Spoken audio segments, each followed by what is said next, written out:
রাজধানী গুলশান কার্যালয়ে এসেছেন বিএনপি চেয়ারম্যান তারেক রহমান। সেখানে আছেন সহকর্মী নিয়াজ মোর্শেদ, যুক্ত হচ্ছেন সরাসরি। নিয়াজ, বিএনপি চেয়ারম্যান কখন এসেছেন, এ নিয়ে সবশেষ কি তথ্য আছে আপনার কাছে, জানাবেন আমাদের। রানা ঠিক 4টা নাগাদ তিনি বিএনপির যে চেয়ারম্যান তিনি গুলশান কার্যালয়ে এসেছেন। এবং যদি একটু বলি যে আজকে কিন্তু আমরা সকাল থেকে অপেক্ষা করছি এবং এর আগে কিন্তু বেশ কয়েকদিনই তিনি কিন্তু আসলে আপনার ঠিক সকালেই অফিস করেন এবং গেল 2-3 দিন যাবত আসলে তিনি এই বিকেলের দিকে আসলে তিনি আপনার এই গুলশান কার্যালয় থেকে আসছেন এবং তার যে নিয়মিত অফিস কার্যক্রম, সাংগঠনিক যে দলীয় কার্যক্রম, সেটি আসলে তিনি কিন্তু চালিয়ে যাচ্ছেন।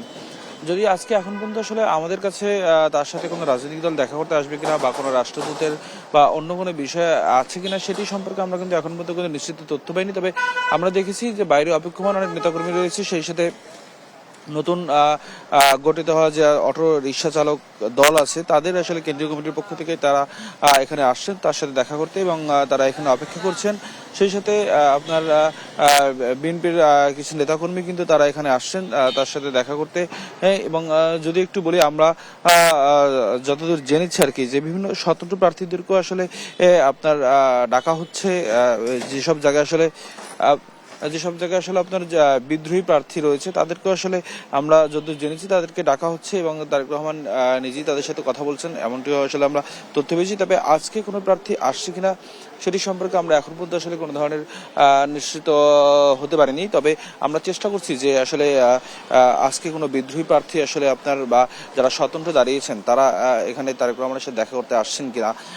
আর একটু বলে রাখি যে তিনি কিন্তু আপনার আর ভারপ্রাপ্ত চেয়ারম্যান থেকে চেয়ারম্যান হওয়ার পরে তিনি কিন্তু আসলে তার যে সাংগঠনিক গতিশীলতা সেটি কিন্তু আসলে আরো বাড়িয়ে দিয়েছে এবং সেই সাথে নির্বাচন পরিচালনার যেসব আরেকটি অফিস রয়েছে গুলশানে, সেখানে কিন্তু আসলে তাদেরকে কিন্তু বেশ রয়েছে, সেটি কিন্তু আমরা আসলে আটাশিটির মাধ্যমে নিশ্চিত হতে পেরেছি।